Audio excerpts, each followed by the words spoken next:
Ini pula tragedi di Alor Star, Kedah. Seorang wanita ditemui maut dengan 3 kesan tikaman pada badan di rumahnya di Taman Sultan Abdul Halim siang tadi. Kerana hutang ahlong, seorang anak sanggup membunuh ibunya sendiri. Benarlah kata orang bijak pandai, seorang ibu boleh menjaga 10 orang anak. 10 orang anak belum tentu boleh menjaga seorang ibu.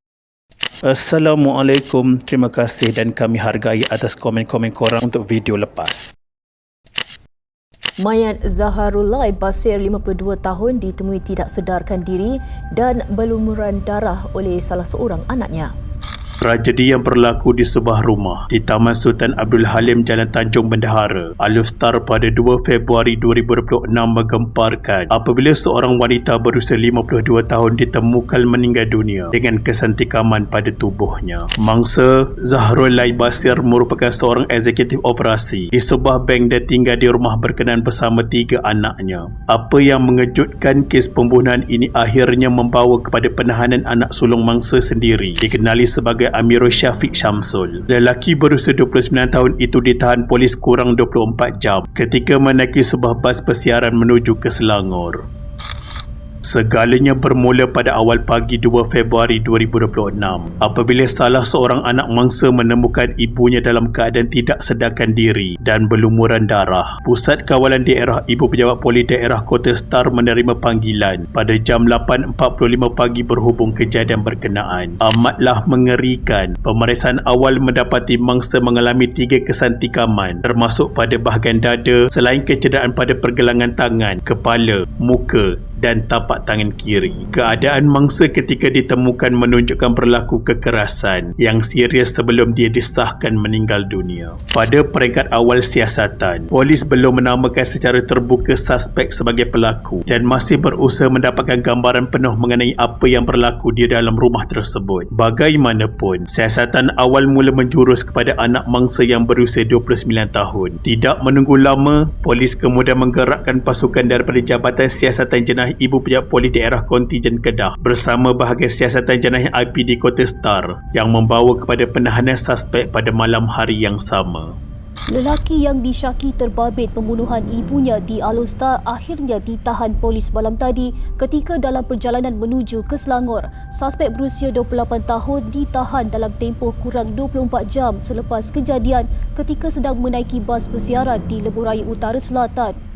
Suspek kemudiannya dibawa ke Mahkamah Magistrate Alor Star dan direman selama 7 hari bermula 3 hingga 9 Februari 2026. Perintah reman itu dikeluarkan Magistrate Nur Syifah Muhammad Hamzah bagi membolehkan polis menjalankan siasatan mengikut Seksyen 302 Kanun Kesiasaan.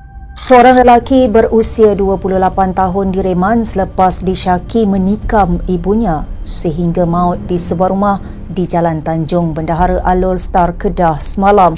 Pada ketika itu, polis masih mengesan pelbagai bukti termasuk senjata yang dipercayai digunakan dalam kejadian. Namun, ujian saringan awal air kencing terhadap suspek pula dilaporkan negatif. Sebelum suspek ditahan, polis turut memeriksa rumah tempat kejadian dengan bantuan pasukan forensik IPK Kedah serta unit anjing pengesan K9. Polis mengesahkan sebuah beg tangan milik mangsa yang mengandungi telefon bimbit, wang tunai dan barang kemas turut dilaporkan hilang. Beberapa hari kemudian, arah siasatan mula menjadi lebih jelas apabila polis memaklumkan kejadian dipercayai berpunca daripada masalah keuangan.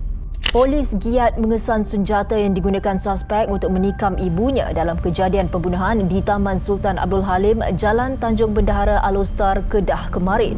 Ketua Polis Daerah Kota Star, Asisten Komisioner Said Basri Said Ali berkata, kejadian dipercayai berpunca akibat masalah kewangan. Suspek dipercayai mempunyai masalah panas baran. Namun begitu, polis juga percaya suspek bertindak bersendirian ketika kejadian tersebut berlaku. Siasatan berkaitan keadaan keuangan suspek kemudian mendedahkan bahawa lelaki itu dipercayai mempunyai hutang pinjaman ahlong yang dibuatnya di Pulau Pinang. Selain hutang berkenaan, suspek turut dibebani komitmen membayar sewa motosikal sebanyak RM700 sebulan yang digunakan untuk melakukan pekerjaan P-hailing. Dia juga perlu membayar sewa bilik tempat tinggal.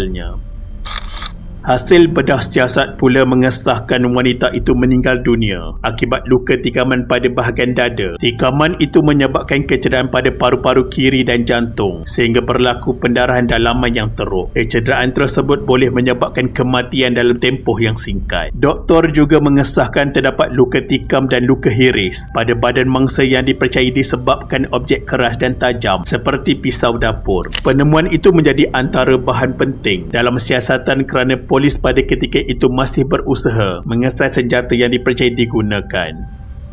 Kami adik-beradik pun memang tak faham sebab apa macam tu. Nak marah pun marahlah juga, cumanya tak sangka sampai ke tahap tu. Dia masih sukar memahami apa yang menyebabkan abangnya bertindak sedemikian terhadap ibu mereka. Dia turut menyatakan kemarahannya terhadap perbuatan itu, namun menyerahkan perkara berkenaan kepada undang-undang untuk menentukan keadilan dan hukuman yang sewajarnya. Pada ketika yang sama, keluarga perlu memikirkan masa depan adik-adiknya. 3 adiknya yang berusia 8, 13 dan 18 tahun sebelum ini tinggal bersama arwah ibunya. Di samping itu, mangsa juga dilaporkan bakal melangsungkan perkahwinan kali kedua pada 13 Februari 2026 iaitu 2 minggu sebelum kejadian ini dengan rakan lamanya selepas beberapa tahun bergelar ibu tunggal. Ibu tiri mangsa Nursiah Yahya 66 tahun berkata, Allahyarham kelihatan gembira membuat persiapan perkahwinan dan turut mempunyai 6 anak berusia antara 8 hingga 29 tahun. Jenazah Zahrulai kemudian selamat dikebumikan di tanah perkuburan Islam Masjid Al-Aziz Tanjung Bendahara pada jam 3 petang selepas urusan di Jabatan Forensik Hospital Sultanah Bahiyah selesai. Pemergian itu meninggalkan kesan mendalam kepada anak-anak dan ahli keluarga yang tidak menyangka rumah menjadi tempat mereka membesar akhirnya menjadi lokasi berlakunya tragedi. Seorang lelaki berdepan hukuman mati atas pertuduhan membunuh ibu kandungnya dalam kejadian di Alostar, Kedah awal Februari lalu. Tertuduh Amirul Syafiq Syamsul Zahari 29 tahun hanya mengangguk faham sebab pertuduhan terhadapnya dibacakan di hadapan Magistrate Eliana Ismail hari ini. Amirul Syafiq Syamsul didakwa di Mahkamah Magistrate Alostar atas pertuduhan membunuh ibu kandungnya. Tiada pengakuan direkodkan terhadap tertuduh selepas pertuduhan dibacakan di hadapan Magistrate Eliana Ismail. Tertuduh hanya mengangguk faham terhadap pertuduhan yang dikenakan ke atasnya. Pertuduhan dibuat mengikut Seksyen 302 Kanun Kesesaan. Jika disabitkan kesalahan, peruntukan tersebut membawa hukuman mati atau penjara maksimum 40 tahun serta sebatan minimum 12 kali jika hukuman mati tidak dikenakan. Pertuduhan itu dikendalikan Timbalan Pendakwa Raya Nur Fatin Azira Nur Hisham manakala tertuduh tidak diwakili peguam ketika prosiding berkenaan. Mahkamah tidak menawarkan jaminan terhadap tertuduh kerana pertuduhan membabitkan kesalahan bunuh.